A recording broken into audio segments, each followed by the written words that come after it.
All right, good morning, everybody. Thanks for joining me. Go ahead and post your questions up there, and we'll go ahead and get started. We don't have any questions to start here yet, so it's usually pretty rare. Usually I got a bunch of questions in there already, but those are all questions from yesterday. So got a question here from Rick. Says, a new video, do you swing your right hand or left hand? Clay demonstrates with a driver. Are the concepts applicable with all clubs? Yes, you're doing the same thing with all clubs. You're going to be swinging, with the right hand, kind of like you're throwing something, right? And then with the left hand, kind of takes over halfway down and really puts a lot of force into the handle there. That's happening with all clubs in the bag that you're taking a full swing with.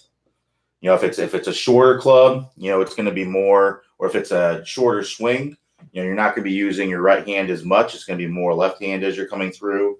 But for longer, your full swing definitely, it's definitely the same way. Good question, Rick. Yep. So go ahead and keep getting your questions on there, and we'll get them answered.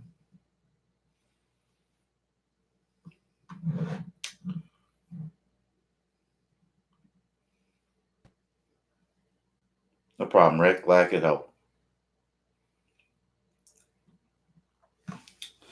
Rick, if you got any more questions, go ahead and post them on there. I think you might be the only one on here right now.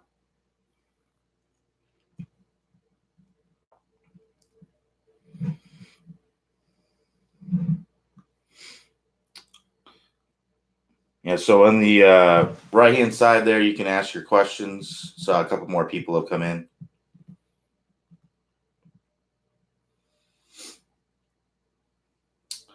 But yeah, I don't have any questions to answer at the moment. So if you got them, go ahead and post them on there.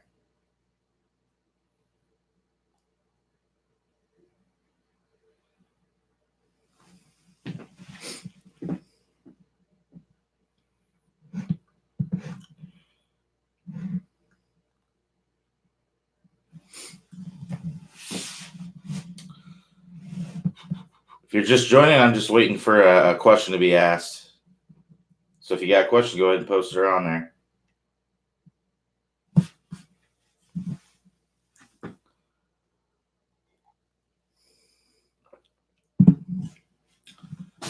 there. So Kyle P says, I've been fighting a strong hook and occasional shank. Any thoughts?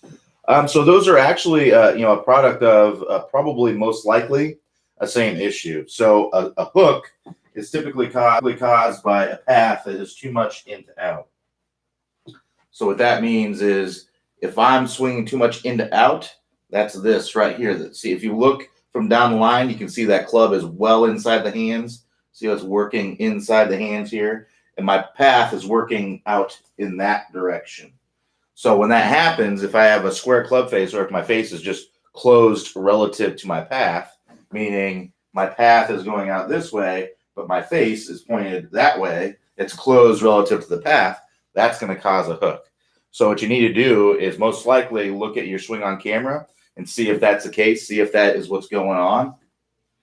And what you'll want to do is work on, basically try to adjust your feel to get the desired result that you want. So if you are going like this, you may need to feel like you're going like this, kind of an over-the-top type motion, so that it can actually come down nicely on plane for you and allow you to hit straighter shots. So that would be what I would recommend. Try to feel like you're swinging into out, or out to in, sorry. Now, why would that cause you shanks swinging out to in? It's the same kind of issue that's causing you the shanks there. If I grab my ball here.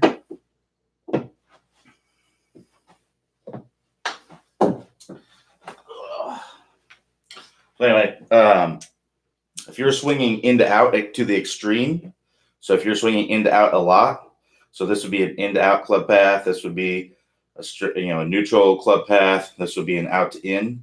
So if you're swinging into out, look what's going toward the golf ball. That hosel is.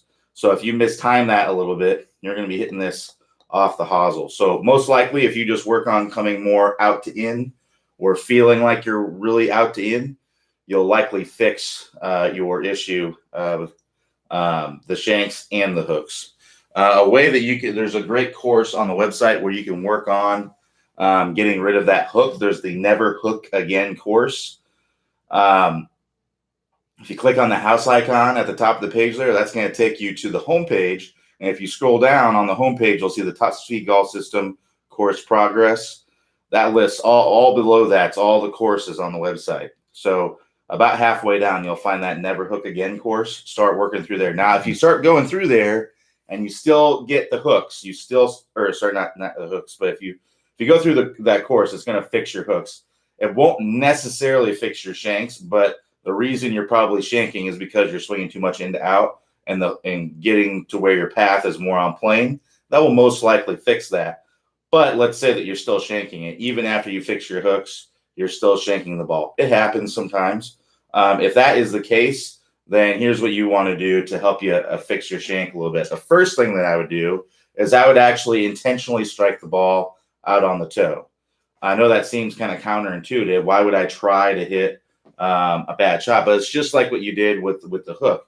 If your reality is if you're trying to swing on plane, right, or if you're trying to hit the ball in the center of the face, and the reality is that you're hitting shanks or you're swinging way too much into out, then you need to adjust your feel to get the desired result that you want.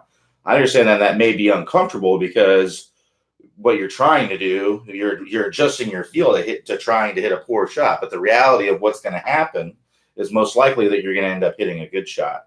And then once you actually start getting to the point where you are hitting it off the toe, or you are where you are actually coming over the top, then you just ease off of that feeling a little bit. At that point, you're kind of calibrated in a sense. Your feel is a little bit real until it's not again.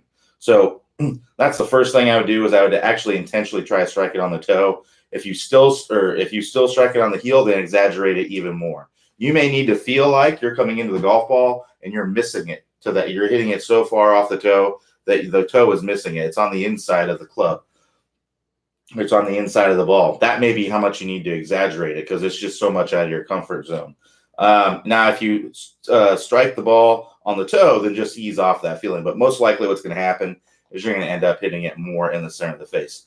That'd be my recommendation for that. The other thing is to look at your hips and how they're kind of turning or the lack of turning in the downswing. Because a lot of times when I see shanks, it's because in the downswing, I see this action. So the hips kind of thrust toward the golf ball. And when you do that, that takes away space for your hands to move through. And that kind of pushes the hosel of the club toward the ball. So I try to work on trying to make sure you get this club nice and shallowed out so that you can stay in your posture as you're coming through and not have to have that hip thrust as you're coming through. So I work on really trying to turn your hips and try to finish on your heel, your lead heel as you're coming through. And that'll help you keep your backside on the line and help you hit those shots more in the center of the face instead of shanks. So if we got any more questions, go ahead and post them on here. Looks like we got a few people on here now. So if you got a question, go ahead and post them. On the right-hand side there, you'll see where you can post your questions. So if you got questions about your golf game, anything we offer on the website, swing reviews, distance clinics, any of the courses, the 20-minute distance fix, any questions about that, the ball striking masterclass, if you got any questions about that, I'll be happy to answer. All right, so David F says, my head and weight tend to move forward in my backswing, and when I keep my weight on my left heel on the backswing, then shift to my right on the downswing, I tend to not have a full finish. What drills and thoughts do you suggest? David, are you left-handed?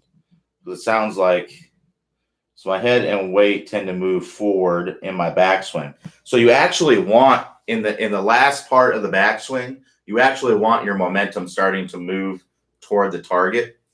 So I meant right and then left. Oh, okay. So the last part of the backswing, so as your hands are getting past here, depending on how long your swing is, but typically what you're going to see with tour players is they're going to be kind of, up here. So the last part, as they're getting past lead arm parallel to the ground, you're going to see tour players actually do start to have a momentum shift toward the target before they start their downswing. So that's actually good to have that. The key is that as you start that downswing, to have pressure in that lead foot and momentum moving toward your target so that you can come all the way around into a full finish. Now, you meant to say that if you keep your weight on your right heel on the backswing and then shift to the left on the downswing, I tend to not have a full finish.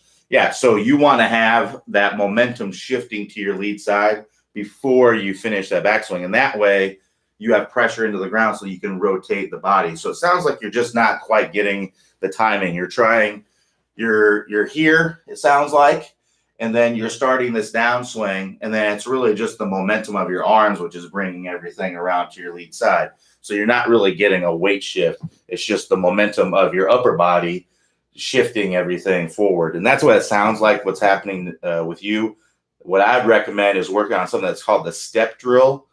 The step drill is one of the best weight shift drills that you can do. But basically what you do in this drill, and I'll tell you where you can find it on the website here in a minute. But basically you start with your feet together. You start this backswing, and as soon as you start that backswing going back, you are stepping forward. And what that's doing is it's forcing you to get your momentum moving forward in the backswing, which is when that should be happening.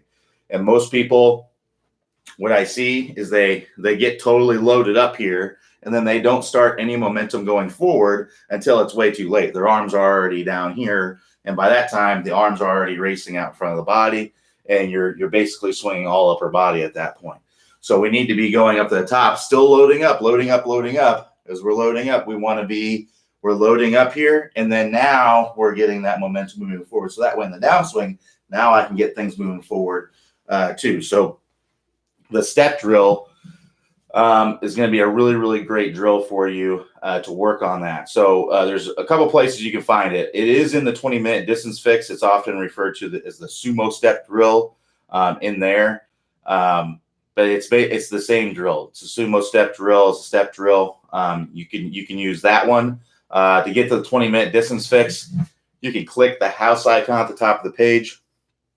That'll bring you to the home page, and you can look under the Tasovig Golf System courses, and you'll see it's one of the first ones that are there. It's the first or second one.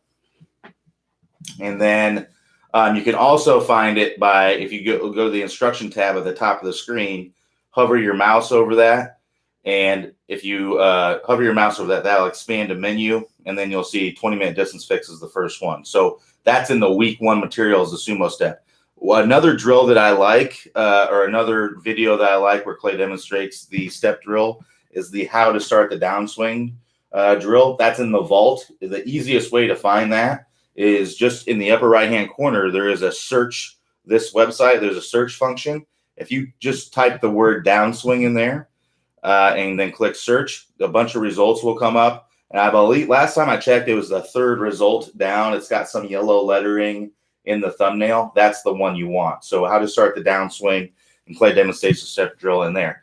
The other thing that I see with people who struggle with the finish of their swing is that they like to keep that trail heel on the ground. They don't allow it to come up. So some people, they do get a good weight shift. So maybe you are getting a good weight shift. But the reason why you're not getting into a full finish position is because it's not comfortable for you to get that heel off the ground. So make sure that you have that trail heel nice and loose so that it will come all the way off the ground as you're coming into the full finish. Don't try to keep your feet on the ground. Go ahead and let that trail heel come all the way up so you can come all the way around into a good finish.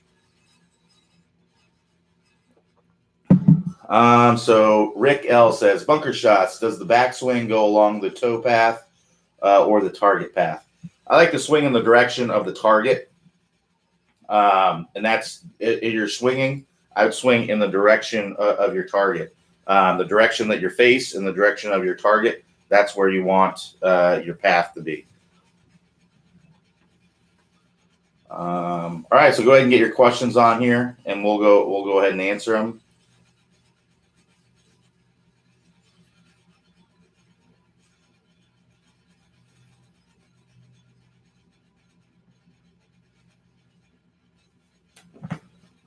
We did just open up some spots for swing reviews. So if you're interested in swing reviews, they will be closing up here in the next couple days. So if you're interested, go ahead and sign up. If not, you'll have to wait until we open up spots again. But we just had some stuff clear up, and we're able to open up some spots today.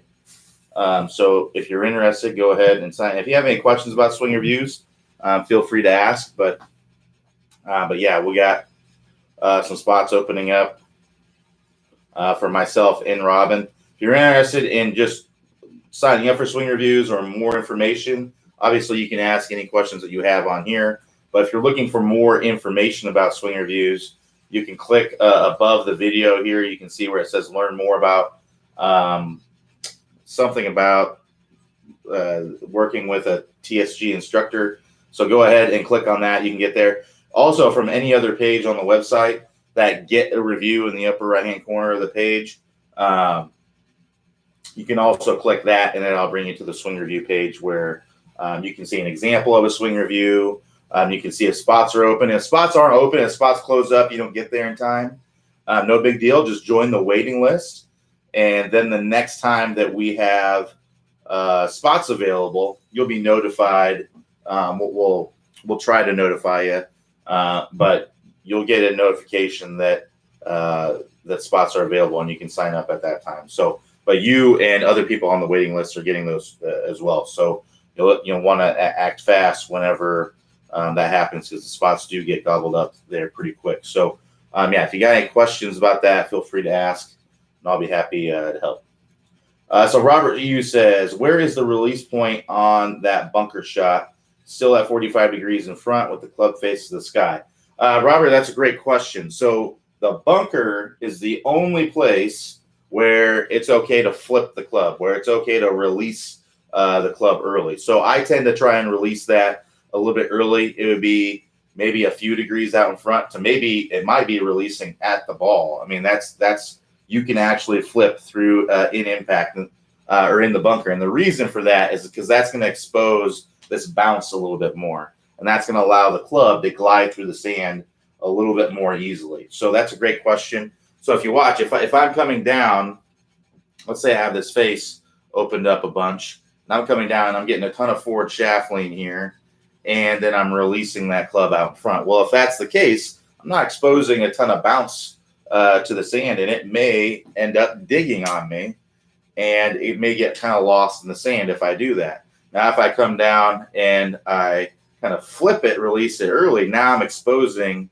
a lot more of this. It can kind of glide through the sand a lot better. So the bunker is about the only place where it's okay to flip the club through impact. The only other time is maybe if you're in the grass and you're really trying to add a lot of loft, but that adds a lot more difficulty to your shot. You have to your margin for error is a lot slimmer when you do that. But in the bunker, it improves your margin for error because it allows that club to glide through the sand a lot more easily using this bounce on the wedge. So, yeah, good question, Robert. You do not necessarily want to release the club out in front. You kind of want to flip the club through the bunker, allowing it to use the bounce and glide through the sand and get the ball out of there. So go ahead and continue to ask your questions here, and we'll get them answered. Like I said, I'll be on here for probably another 40 minutes, so could be a boring 40 minutes, if we don't have any questions. So go ahead and ask your questions, and we'll get them answered.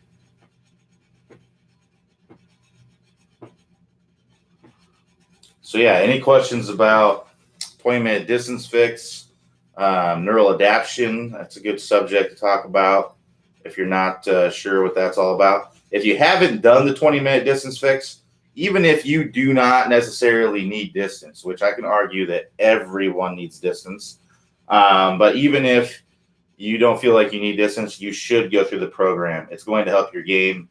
It's 3 weeks. It's 20 minutes, 3 days a week. I mean, it's a really, really simple program to do, and you gain club head speed. So that's an awesome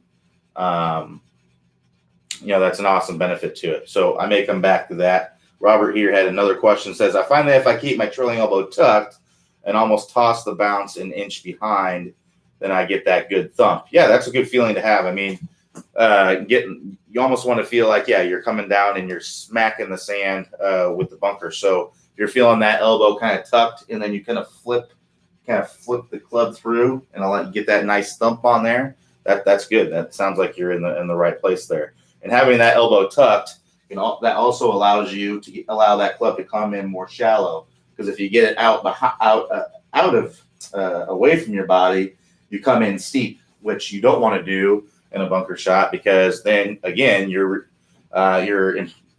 increasing the risk that you're going to allow that club to dig when you do that. So you want to come in nice and shallow, smack the sand, flip the club, use the bounce, get it up out of there, and get your par or whatever it might be. So going back to talking about distance and how even if you feel like you don't need it, it definitely make you a better player. So even the players on tour that are the longest drivers, so like Dustin Johnson and Bubba Watson, Cameron Champ, they would still benefit from hitting the ball longer, because instead of hitting, maybe they would usually hit their driver on a hole, they may be hitting their 3-wood instead. And most people hit their 3-wood a little more accurate than their driver. So it may help them to be a little bit better, and so on and so forth. So I think everyone can benefit for some distance. So I highly recommend working on that if you have it already. And if you have, even if you have, if it's been a little while, I'll go through the course again. You can always use more. So definitely highly recommend the course. We've basically figured out the things that really, really help you improve your distance the most. And I can talk about those since we don't have any questions. Like I said, I'll be on here till about 10 a.m. Eastern time. So if you got questions, go ahead and post them on there, and we'll get them answered. If not, you kind of hear me talk about what I want to talk about, or I won't be talking at all. So, but anyway, just to talk about the 20-minute distance fix and really what it's all about is essentially there's three major things that help you get club head speed. And I'll go through those since we don't have any questions here. Basically, number one is going to be range of motion. So what that means is getting a bigger shoulder turn, basically creating more space and time for this club to accelerate. The more space and time you have for the club to accelerate, the more club head speed you can generate, and the more potential distance you can have. So that includes getting a bigger hip turn, getting a bigger shoulder turn, getting your hands higher. These are all things that help you to increase your range of motion. So that's a big piece of it. Another piece of it is sequencing. So that's basically how the body, how efficiently your body is moving in order to hit the golf ball. So we had range of motion. Now we have sequencing. And basically what sequencing comes down to is, from this position, do you just go like this and hit the ball? Now, you can get a lot of speed from your arms, but if you're not creating momentum with the lower body and rotating the hips, and then, because basically the sequence should be from the ground up.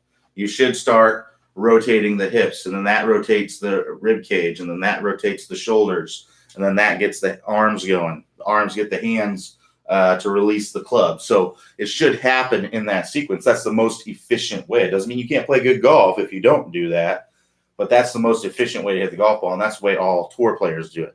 That's how tour players are able to have such a smooth-looking swing, but that looks like it's zero effort. But the reality is that they're swinging pretty darn fast, and that's because they're swinging in a very efficient way. So that comes from generating lag, which is something we talk about in the course. That comes from releasing that lag properly, which we talk about in the course. That comes from the whiplash drill, the back and forth drill. That comes from having that proper sequence. So a lot of the course is based on having good sequencing and things like that. And then lastly, and this is something you will do with every drill in the course, is something that's called neural adaptation.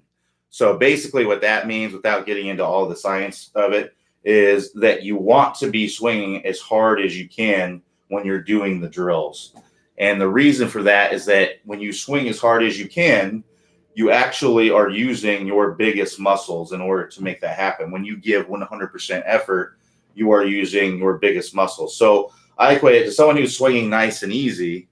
They are not recruiting. They're just using their little muscles, because there's something that's called the size principle, which the more effort that you put in, the more like your body's only going to use the smallest muscles that it needs to in order to make something happen. Like if I were to grab this and take a drink, if I were to do that, I'm not using my really big type X, type 2X muscles. I'm using my type A muscles, which aren't really, really powerful because I don't need them. I don't need them to take a drink. If I were to use those to take a drink, I would just throw this right into my face and I would get, liquid all over me. So we're not using those muscles. We're using those the muscles that allow me to slowly do that, and that's good. But in the golf swing, we don't want to be using those weak muscles. We want to be using the quickest and the strongest muscles. In order to do that, you have to do 100% effort on your golf swing. So that's basically what it comes down to, is giving 100% effort to make that happen, and that will that's a big part of it. And then the second part of neural adaptation is waiting in between reps. So you typically want to wait about a minute. We don't know the exact time, but we believe that it's about a minute that you want to wait in between swings so that you can give 100% effort on your swings. Because if you think about it, if I were to run a 40-yard dash as hard as I can, dead sprint, 40-yard dash, and then I get there and the person at the finish line says, okay, turn around and go the other way and try to beat your time, you're thinking, there's no way I'm going to be able to put in the same kind of effort. I'm going to be way worse because I'm spent. I've used all my energy right here. So that's the same thing that happens in the golf swing. Now, the golf swing only is a couple seconds or whatever. But if you're giving 100% effort, you shouldn't be able to just put a ball down and then 10 seconds later expect to be able to give that same kind of effort on the next shot. You got to wait a minute about, we believe. The research shows when you've used all of your energy stores, which it takes, depending on who you are, 5 to 15 seconds to use all of your energy stores for basically all the energy stores of your maximum effort muscles, essentially. It takes 5 to 15 seconds, and then to replenish those, and that's what you call ATP PC. To replenish that, it takes we've read anywhere from 90 seconds to 6 minutes in there. Well, obviously, in a golf swing, I don't think we're using all of our ATP PC. We're not completely using our energy stores, so I don't think it will take 90 seconds to a minute. I think or 90 seconds to 6 minutes. I'm guessing it'll take about a minute to get all that back. But hey, if you listen to your body. If you find that after a minute you're still feeling spent, wait another 30 seconds and see how you feel at that time. But the goal here is to give 100% effort on every single one. So those are the biggest things for gaining club head speed. So just again, range of motion, sequencing, and neural adaptation. Those are the three things that get you club head speed, and you're going to be doing all of those in the 20-minute distance fix. So if you haven't done that yet, you need to go do it, because otherwise you're just costing yourself yards for sure. So let some questions pile up here, so I will get to them. So David F says, how much should I lower my right arm at the start of the downswing before rotating?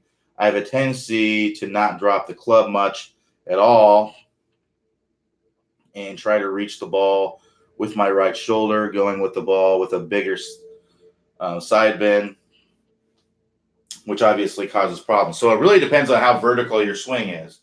So if your swing is very, very vertical, really like a Bubba Watson style, then your arms are going to need to drop a lot more. But your arms are dropping as you don't go up to the top, the arms drop, and then you come through. You go up to the top and you're rotating through, and as you're starting to rotate, your arms are dropping. So it really just depends on how vertical. Now, if you're a very flat swinger like this, then you don't need to drop your hands at all. They're already where they need to be. Whereas if you're a very vertical swinger, then you're going to need to drop those arms more. So it really just depends on how vertical your arms are. So now I know what you're asking is like, well, why don't I just swing where my arms are already on plane? And the reason why you wouldn't want to do that, and you can absolutely do that, but you may be costing yourself some distance when you do that. So there's a trade-off for everything. Sure, if you swing really, really flat, you're not going to need to drop your arms down. They're probably going to be in a good place already, but you don't have that as much space. You don't have that range of motion, as much space and time to accelerate the club in order to create club head speed. So it's all about finding that happy medium that works the best for you. So some people can get their hands really, really high here and then allow them to drop down and everything's great. You're going to get the benefit of lots of distance, like a Bubba Watson. Tom Watson had a very vertical swing. So there's Dustin Johnson, very vertical swing. So all these guys, big, pretty good hitters, pretty long hitters, very good ball strikers. So if you can do that, then that's fantastic. And I would actually recommend that you do swing a little bit more vertically, especially if you're struggling with distance. And then, but you got to find a happy medium. If you find that you just absolutely cannot swing that vertically and you always just come down steep, then you may want to swing, somewhere in between. Find that happy medium that allows you to hit the ball well and also have enough speed so that you're not losing distance. So Robert Hughes says, any differences with different sand types, wet or heavy? If there is not a lot of sand at the top of the bottom of the tarp, hard soil, or soft, fluffy, is the grip pressure light, 3/4 swing, and very speed? So basically, what Robert Hughes is asking, is there any different techniques for different types of sand, wet, heavy, fluffy, and so on and so forth? So basically, the technique is the same. You still want to open up the face a ton. You still want to swing hard. The only difference is if you're in wet or kind of heavy. If you're in kind of wet sand or even like really hard sand, heavy-ish sand, then what you'll want to do is just hit closer to the golf ball. So if you were in fluffy sand, 4-6 inches behind the golf ball. The more fluffy it is, maybe the more behind the golf ball you would hit, as much as 6 inches. But anywhere in that 4 to 6 inches range is typically going to give you a pretty good result. So 4 to 6 inches behind the golf ball with the fluffy sand. Now, if you're in really hard, concrete, wet sand, then maybe you want to be in that 2 to 3 area. If it's really, really hard sand, like it's almost like concrete, then the only difference I would make, or the only adjustment I would make, is that you would just open up the face a little less. And typically what we're talking when we say open up the face, we're saying open it up 45 degrees, which is that right there. So if it's hard sand, I would say, just 30 degrees. And what that allows it to do is that allows the club to dig a little bit so that it can get underneath the golf ball. Because if you open it up too much, if you hit 3 inches behind the golf ball, if it's so hard, it may actually hit the sand and bounce off the sand and go into the golf ball, which we don't want to do. We want to slide this club underneath the golf ball. So it's just going to take some practice. What I'd recommend doing, and what I tell everybody, is that if you want to get good out of the sand, you have to practice it. And my response to that is you almost don't want to be too good out of the sand, because you're that time that you're spending practicing your sand game, you could be practicing working on your game so that you don't go in the sand very much and you don't have to worry about it that much. So you want to kind of find the happy medium there, but essentially practice hitting out of a wet bunker. Bring some water with you and make the bunker wet and hit some shots out of there and see the difference. Now, if you are hitting out of a harder sand bunker and you're hitting closer to the golf ball, you will take a shorter swing. You will still accelerate through it and swing hard like you normally would, but it will be a shorter swing. And that shorter swing will allow you to take some off of it so that you don't hit it so hard. So that's basically the idea of it. If you're in a hard, wet, really, really heavy sand, you just hit a little bit closer to the ball. If it's so hard that the club will bounce off of it if you hit Even if you hit 2 or 3 inches behind it, then let the club dig a little bit. Just open up the club a little bit less. Let that club dig. One thing to understand is that I know I have a lot of people who kind of complain about the bunkers and things. Not saying that you're complaining about the bunkers, but just saying I have people like, oh, the bunkers at my course are terrible. They're always hard and wet and crusty. The bunker is a hazard. So you're not supposed to go in there. There's supposed to be a basically a penalty, not necessarily a penalty, but you shouldn't be rewarded for hitting it in the sand. So I never complain about the bunkers. Now, if you have a bunker that's full of water, that's one thing. That's you should get a drop from that. But if it's a hard sand bunker, I actually have played with people who it'd be a wet bunker, hard, and it'd be kind of hard, and they're taking it out of there. I'm like, what are you doing? You can't just take it out of there. And it's like, well, the bunker is junk. It's like, it's a hazard. You hit it in there. You should be penalized for hitting it in there. So, don't hit it in the bunker if you don't want to, so that's basically what it comes down to is sometimes you're going to have basically like a rub of the green situation where you're in a bunker where it's not, it's not the plush and lovely kind of thing like you see on tour. And maybe you see at maybe a lot of nicer courses, but it is a hazard. So if you understand that, then you'll have a different outlook on it, and understand that sometimes you're going to end up with a bad result because you got bad luck, and maybe you should just avoid hitting in the bunker because the consequences will be a little bit higher if you're playing somewhere where the bunkers aren't easy to hit out of. All right, so Gino says, I enjoy listening and watching your knowledge of the golf swing. Just have a question about where the golf club finishes in the follow through. So basically with me, I'm just kind of wrapping it around my head. So I'm coming around, trying not to hit anything. But basically I'm coming around and mine's just kind of wrapping around the back of my head right there. Some people, it's going to be a little bit different. You'll see like a Tommy Fleetwood, for example. He's coming through and he's like that. He doesn't really wrap the club all the way around. Other people might have a little bit of a higher finish where they come up and they're more like that. It's kind of a personal preference. It's kind of your own signature. You're going to see all kinds of finishes on tour. But yeah, for the most part, wrapping around behind your head is typically where you're going to see most people kind of over in this area. This is the most comfortable area for me. But maybe it's a little bit more comfortable for you to have it. I see a lot of people, they come in and it's kind of like that. It's angled down. I come in where the club's kind of level like that. But that's my personal preference. That's what it feels. I don't even think about it. That's just where the club ends up after I swing. So it's really just personal preference. But as long as you're coming around into a nice finish, that's the most important thing, is that you're letting all the momentum and everything come around. As long as you're not kind of stopping right in here is when you're taking a full swing, as long as you're coming all the way around and getting into a nice full finish, you're going to be in good shape.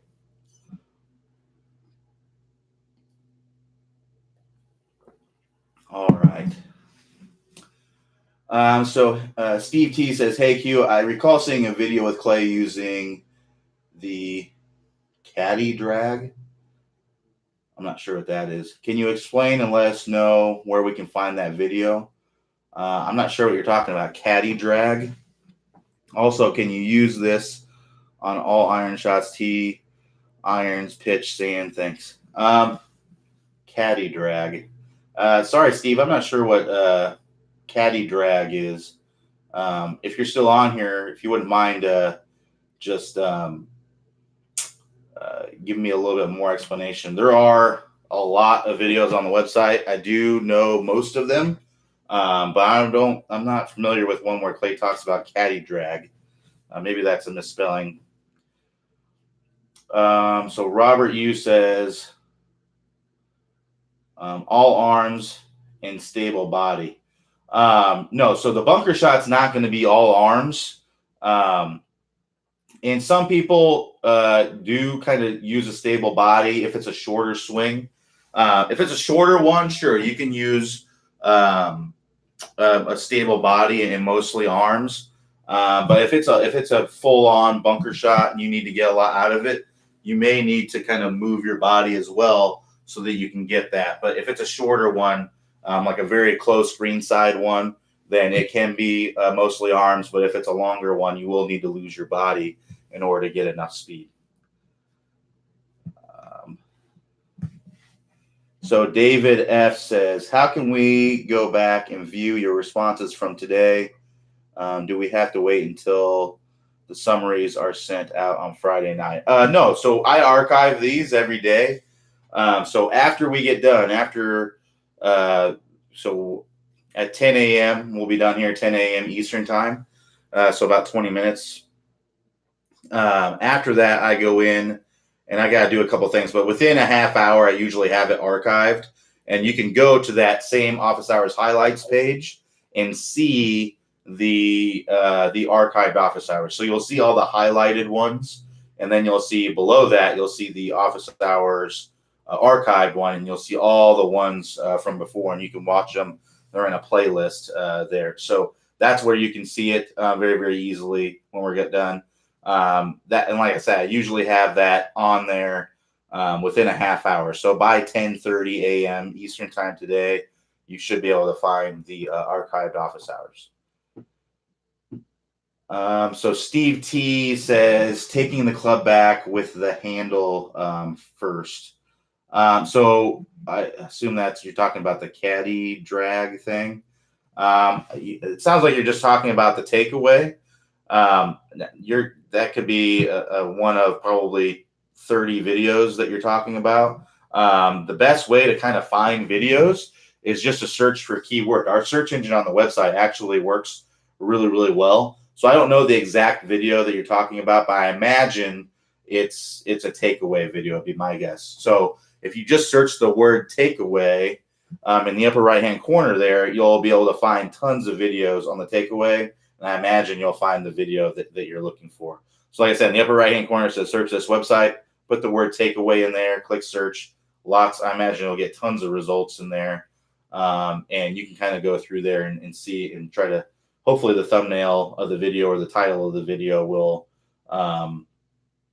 help you to understand exactly which one it is. But I'm off the top of my head, I don't know one where Clay talks about handle first or caddy drag or something like that. So I wish I could help a little bit more narrow it down for you, but I'm not sure exactly which one.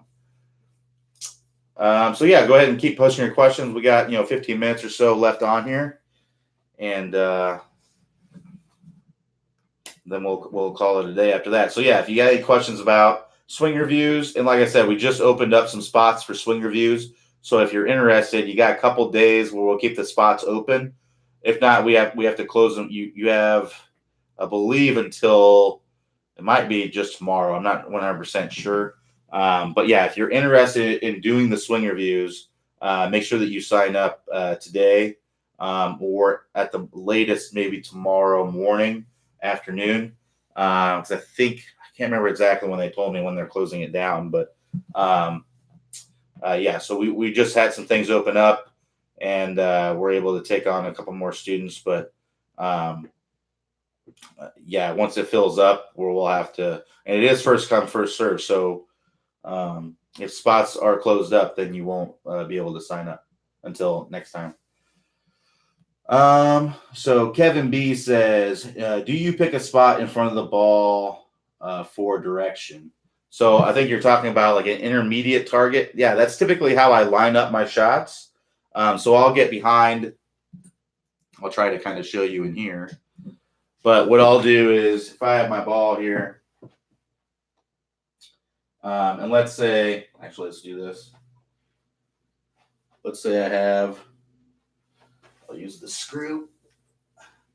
So let's say that you can see my little green thing there. Let's say that's the target. And what I'll do is I'll choose something in front of my golf ball, a foot or so, and I'll get behind my golf ball and I'll basically line it up just like this. So I'll get behind it and kind of line it up just like that. So I can see my target and the golf ball. and then that can help me easily see what's in front of my golf ball in between the target.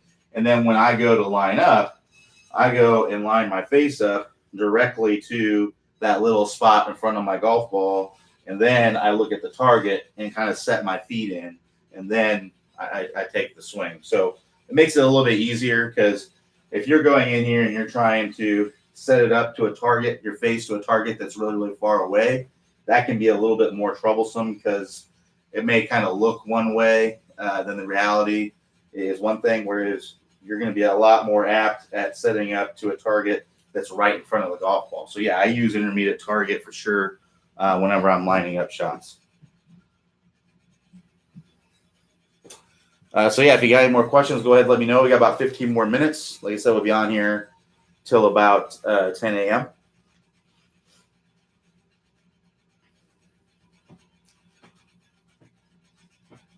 Any questions about the system, the 20-minute distance fix, our clinics, ball striking masterclass, unlimited swing reviews, any of that, I'll be happy to answer any of your questions about that stuff.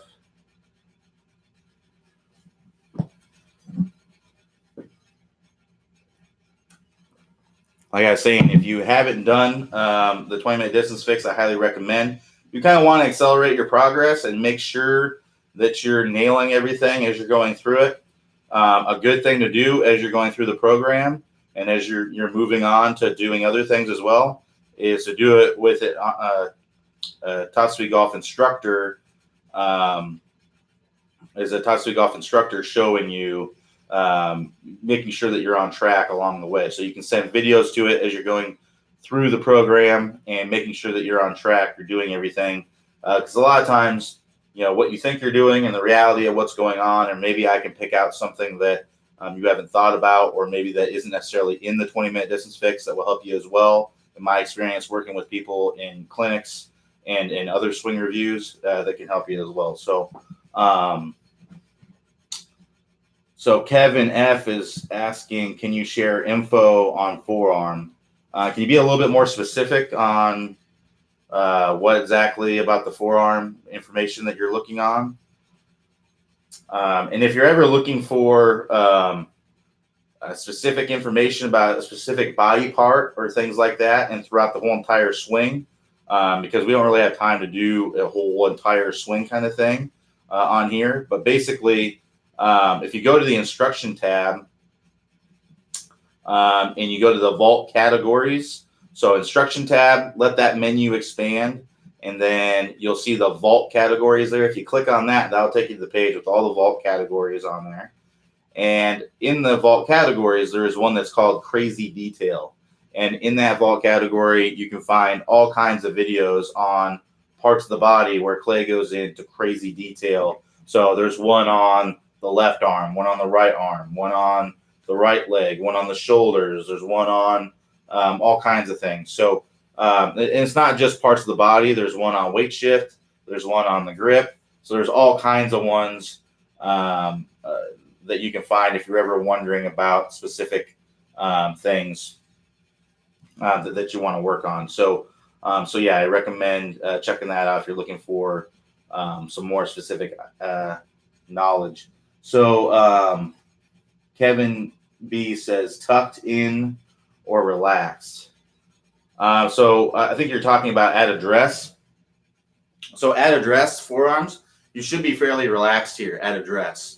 And then as you start the swing, there will be some tension because you're using the muscles and you're moving and speed is building. So at address, I would say relaxed.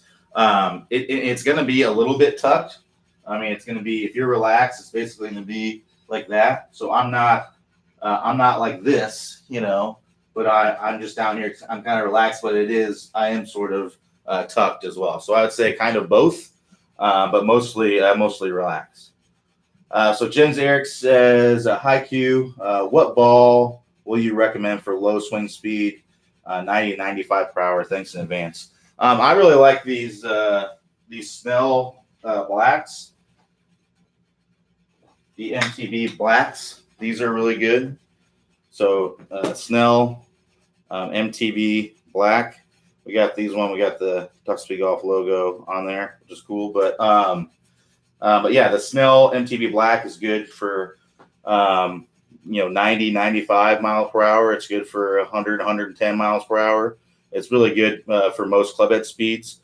I really like it. The other one, this is going to be kind of a softer feeling golf ball. You're going to have a little bit more feel. I think it's a little bit softer around the greens. You get a little bit more spin with it. I like the way it feels off the putter. It's going to have a little bit of a softer feel, whereas the red is going to be less spinning. It might be better, necessarily for if you have put a lot of curvature on your shots. It might help you because I think it's got a harder cover on it, so you don't get as much spin. It feels a little harder, but it's to each their own. So that's the red ball. So check that out. But yeah, they have ones where you can do a variety pack where you can get a dozen that includes 6 of the red and 6 of the black. So you kind of test which ones you like. But yeah, I really like the Snell balls. I think there isn't a better bang for your buck ball out there. I don't think. These are $30 a dozen or so, and they're just as good, if not better, than your Pro V1, your TP5, your Bridgestone B330S, I think it's called. They're just as good as all the premium golf balls that are being used on tour. So it's tough to beat that price. So that's what I'd recommend. Obviously, there's tons of golf balls out there. Titleist makes great golf balls. TaylorMade makes great golf balls. Bridgestone makes great golf balls. So I think there's a lot of great golf ball brands out there. You just got to find what you like and what works best for you. And the way that you look, the way that it looks, the way that it feels, the way that it sounds, the performance that you get. You have to like all of that, and everyone's going to be a little bit different. But if you're looking for my recommendation, I do recommend the Snells. I will say we don't get paid anything by Snell, but they do send us golf balls. So I haven't paid for golf balls in a while. They do send us free golf balls to use in the videos and stuff like that. But other than that, like, we're not getting paid or anything by them. So I just really like it. I think they're a great golf ball, and we're fortunate to be able to get free ones from them. So yeah, I highly recommend it. You can buy them. You can only buy them on their website, and that's part of the reason why they are less expensive, is because they don't pay tour players to use their ball. They don't have tons of commercials, or really any commercials other than social media. But you're not going to see any commercials on TV or anything else about Snell golf balls. So the only place you can get them is on their website, snellgolf.com. I think you can get them on Amazon too, but I don't know if that's actually from Snell or if that's another that's somebody else that's just selling Snell golf balls, that buys Snell golf balls and then sells them on there, because I've seen them for a lot higher prices on Amazon. So I recommend just going to snellgolf.com, get it right from the source, and that's how they're able to, because they're a direct from the manufacturer. They're able to cut out the middleman. They don't sell them in golf stores, so they don't have to hike it up, so retailers can make money. Like, you're paying low prices for it. And like I said, it's $31.99 a dozen, I think, which is usually, it's about 40% less. Because typically it's $50 plus for a lot of the other ones. I know some of them are 40 something, but your Pro V1s are going to be, those are the most popular ones, and that's going to be 50 some dollars a dozen usually, unless you can get them on sale. So, and I think they do run sales sometimes. So, go to their website, get on their mailing list. Maybe you can catch a sale, and give these a try. I highly recommend them.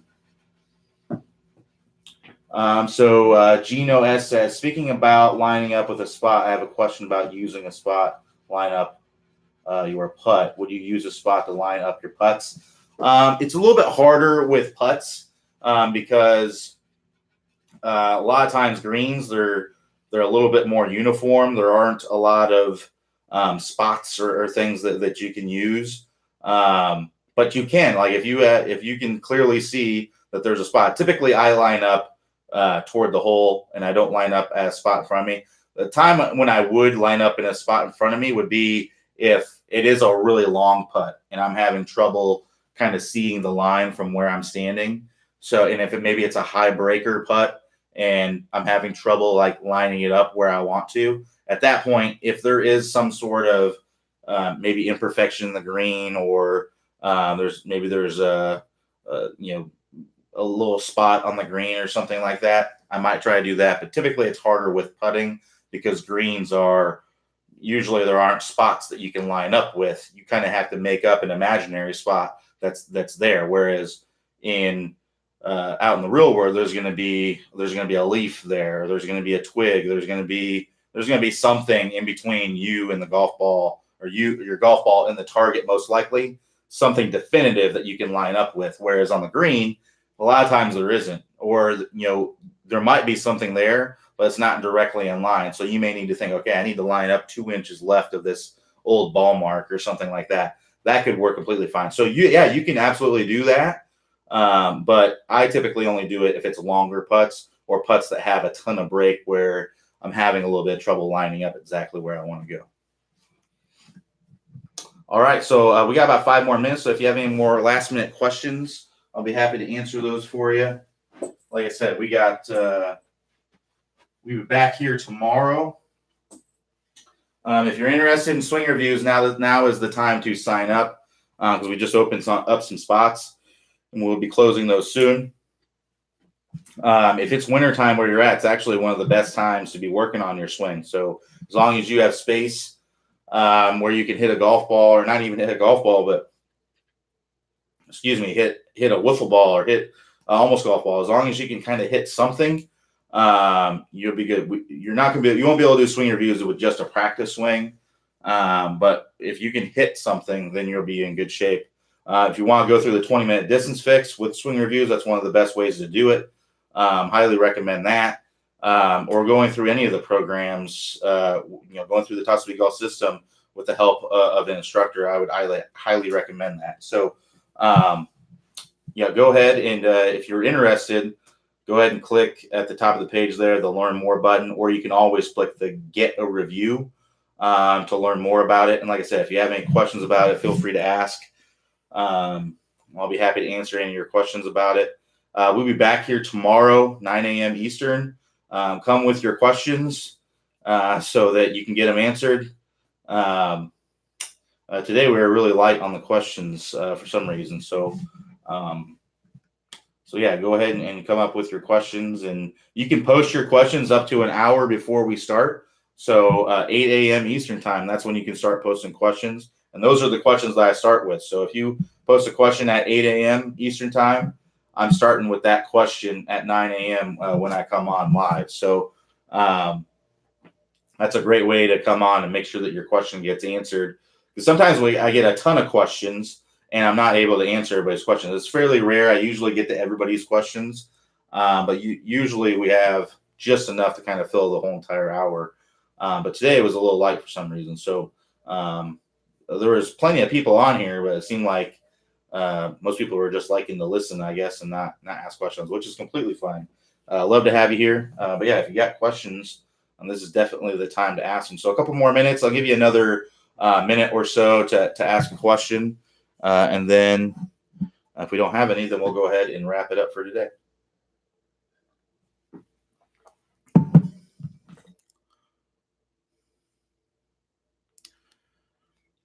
And like I said, we'll be back here tomorrow, 9 a.m. Eastern.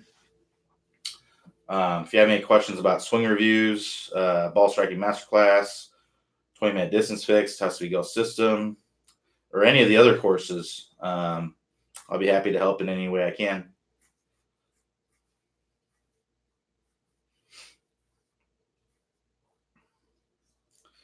All right, so just another 30 seconds or so. Get your questions on there if you got any last minute questions, or last second questions actually to this point. And then if we don't have any, then we'll go ahead and wrap it up.